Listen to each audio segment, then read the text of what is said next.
Good morning, students. Now, yesterday we have seen when a new partner enter in the firm and what are the reason for entering new partner in the firm.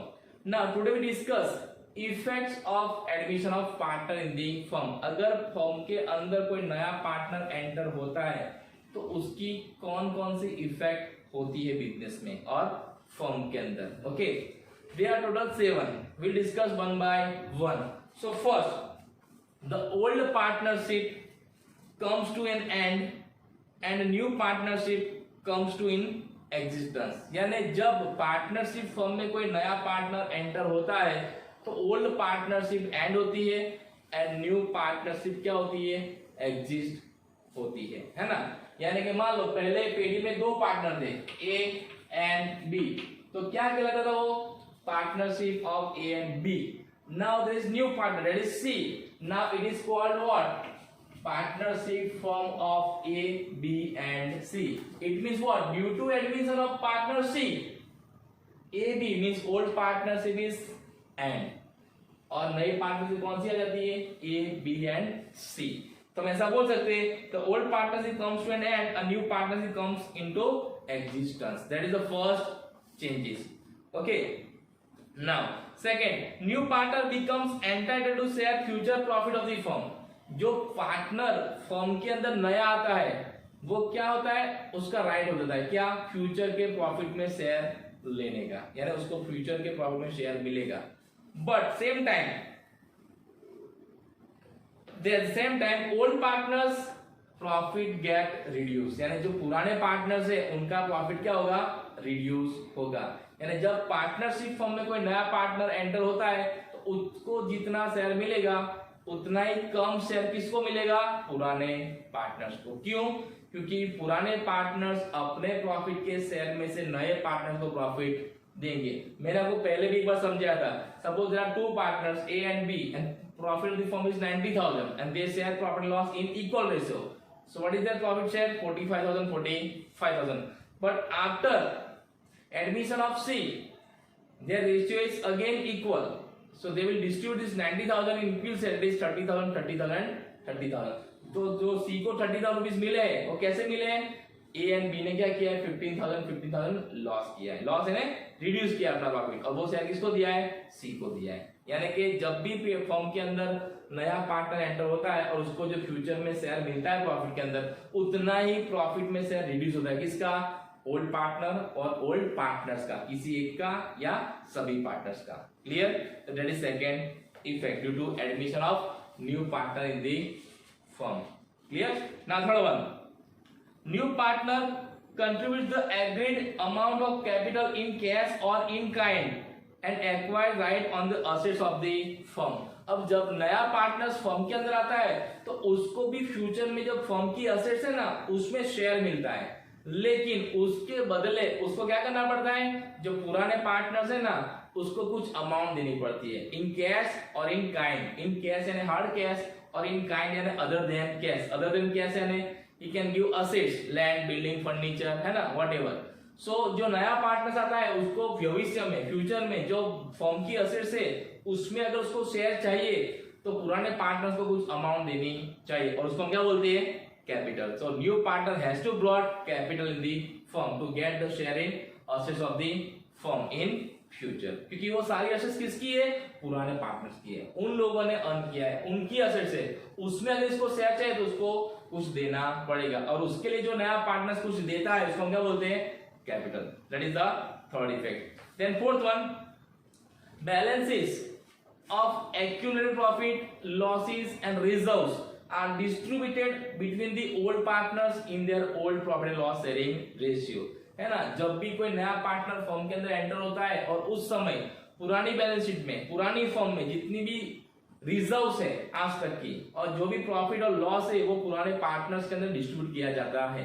वो हमने देख लिया chapter number 4 में, है ना, how to pass general entries for those reserves and profit and loss.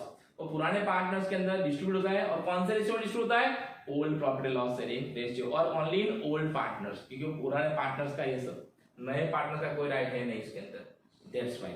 Then fifth one is assets and liabilities are revalued जो firm की assets और लायबिलिटीज है उसकी रिवैल्यूएशन होता है, और उससे क्या होता है प्रॉफिट और लॉस। और जो प्रॉफिट और लॉस होता है वो पुराने पार्टनर्स के अंदर between old partners it is distributed in old profit and loss sharing ratio. तो जब भी कोई पार्टनरशिप फर्म में नया पार्टनर एंटर होता है तो क्या होता है असेट्स का revaluation, not only assets, assets and liabilities. और उससे जो प्रॉफिट और लॉस होता है वो क्या होता है पुराने पार्टनर्स के अंदर क्या होता है डिस्ट्रीब्यूट होता है। किस कौन से रेशियो में होता है old profit and loss sharing ratio, याद रखना old profit and loss sharing ratio. अगर ना दिया हो तो इक्वल, क्लियर।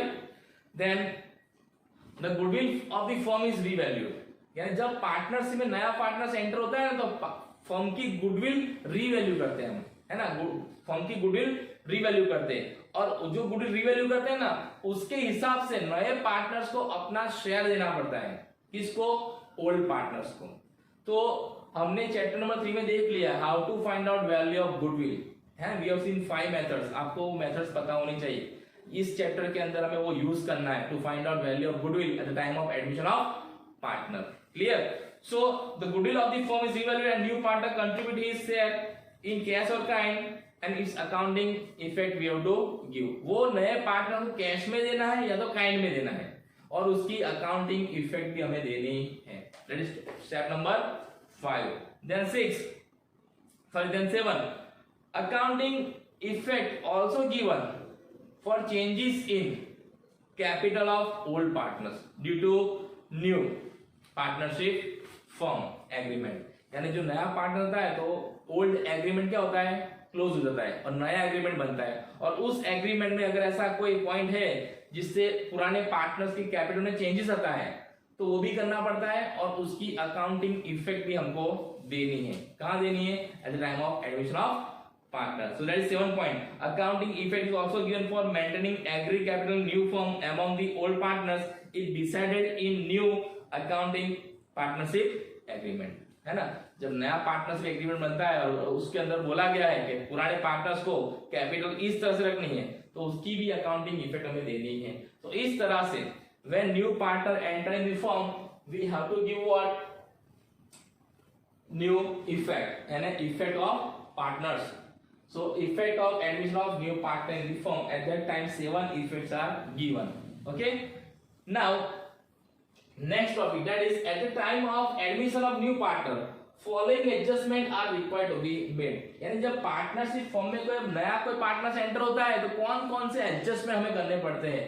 तो ये 5 एडजस्टमेंट हमको करने हैं 1 2 3 4 and 5. Okay, so when at the time of admission of new partner we have to consider this adjustment. हमें ये एडजस्टमेंट देखने हैं कौन कौन से, वो हम देखते हैं 1 by 1. तो पहला कौन सा एडजस्टमेंट है, पहला कौन सा स्टेप है, so calculation of new profit loss ratio. पहला स्टेप कौन सा है, we have to calculate new profit loss sharing ratio and then old partner sacrifice ratio. These are first step. Now we know how to calculate sacrifice ratio in chapter number 4. So what is formula to find out sacrifice ratio? Old share minus new share. So here old share is given in the example and if it is not given then we have to understand what equal. But new share will not be given.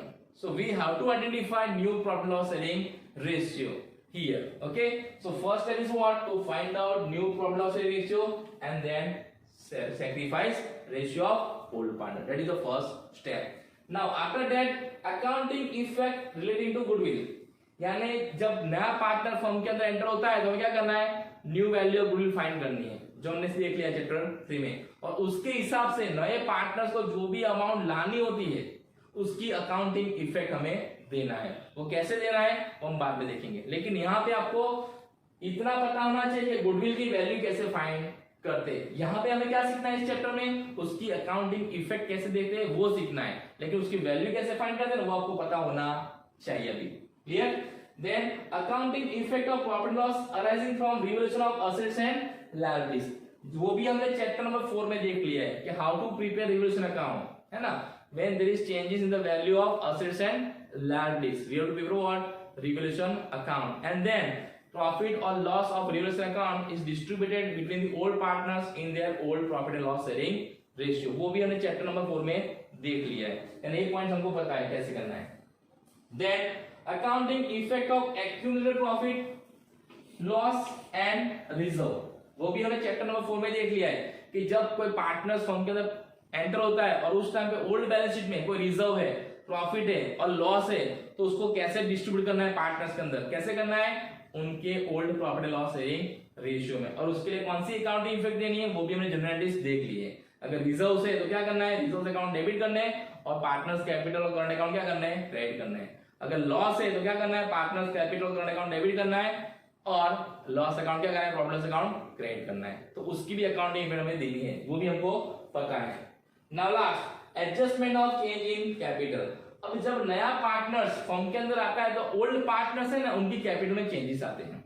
वो changes कैसे आते हैं उसके adjustment हमें example में दिए होंगे, उसके ऊपर से करने कि उनकी कैपिटल इंक्रीज होती है, डिक्रीज होती है, ओल्ड रेशियो में रखना है, न्यू रेशियो में रखना है, ये सारे एडजस्टमेंट हमें नीचे दिए होंगे आफ्टर ओल्ड बैलेंस शीट, तो उस टाइम पे देखना है, वो भी यहाँ पे हमें सीखना है। इस चैप्टर में हमें 2 पॉइंट सीखना है, एक to find out new profit loss ratio और दूसरा चेंज इन कैपिटल और तीसरा क्या, accounting effect of this goodwill. बाकी सब हमको पता है, तो हमको क्या पता है, तो इस चैप्टर के अंदर यानी इस चैप्टर से पहले आपको इतनी चीज पता होनी चाहिए। देख लीजिए, पहले to find out sacrifice ratio आपको पता होना चाहिए, how to find out sacrifice ratio, okay, what is formula, old share minus new share. Then to find out value of goodwill, उसकी कितनी मेथड है, 5 मेथड है, चैप्टर नंबर 3 में हमने देख लिया है। अभी भी आपको पता नहीं है तो उसका भी रिवीजन कर लीजिए, वरना आपको समझ में आएगा नहीं। और उसके बाद how to prepare this revaluation account, ये असेट्स एंड लायबिलिटीज में कैसे कैसे चेंजेस होते हैं, तो किस तरह से रिवैल्यूएशन अकाउंट बनता है और उसका प्रॉफिट लॉस कैसे पार्टनर्स के अंदर डिस्ट्रीब्यूट होता है, वो आपको पता होना चाहिए। और next effect of profit loss and reserve between the partners, इतनी सारी चीज आपको पता होनी चाहिए। इसलिए मैंने आपको पहले भी बोला था chapter number 3 and chapter 4 both are very important for chapter 5, 6 and 7। 3 and 4 chapter का आपको आएगा तो 5, 6, 7 में आपको इजीली अंडरस्टूड होगा। क्लियर? तो आज हमने क्या देखा है, effects of admission of new partner, यानी जब पार्टनरशिप में नया पार्टनर्स आता है तो उसकी इफेक्ट कौन कौन सी होती है, वो तो हमने देखी 7 इफेक्ट, और उस 7 इफेक्ट के ऊपर से कौन कौन से एडजस्टमेंट में करने हैं, तो कौन कौन से करने हैं, ये 5 एडजस्टमेंट करने हैं। Clear?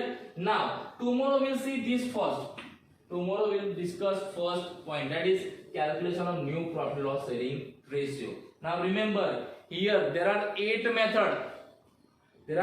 method to calculate new profit loss sharing ratio। आपको एग्जाम में याद रखना है कौन सी मेथड कब यूज करनी है। क्लियर? हर एक मेथड में फॉर्मूला क्या है, अलग अलग है, और आपको ये भी पता होना चाहिए एडजस्टमेंट को बोला होगे, हमको डायरेक्टली बोला नहीं होगा आपको ये मेथड यूज करनी है, हमें एडजस्टमेंट के ऊपर से देखना है कि कौन सी मेथड हमें यूज करनी है। तो ये बहुत इंपॉर्टेंट है 8 मेथड्स। और हमें न्यू प्रॉफिट लॉस रेशियो कब फाइंड करना है, जब हमको क्या फाइंड करना है, सैक्रिफाइस रेशियो, क्योंकि उसका फॉर्मूला क्या है, old share minus new share, है ना। जब न्यू शेयर ही नहीं होगा तो कैसा फाइंड करो sacrifice ratio, that's why you have to find out what profit and loss ratio which new. अगर आपको एग्जाम में दोनों दे दिए old and new, then there is no need to find out this new profit loss ratio. Clear? And sacrifice ratio कब find करना है, तो मैंने आपको पहले ही बोला था कि जब नया पार्टनर फर्म के अंदर आता है तो उसको जो फ्यूचर में प्रॉफिट मिलने वाला है ना, उसके लिए सामने वो क्या लाएगा, प्रीमियम फॉर गुडविल। और ये प्रीमियम फॉर गुडविल क्या होता है, ओल्ड पार्टनर्स के अंदर डिस्ट्रीब्यूट होता है, लेकिन कौन से रेशियो में होता है, सैक्रिफाइस रेशियो में, इसलिए हमें काउंट करना है। क्लियर?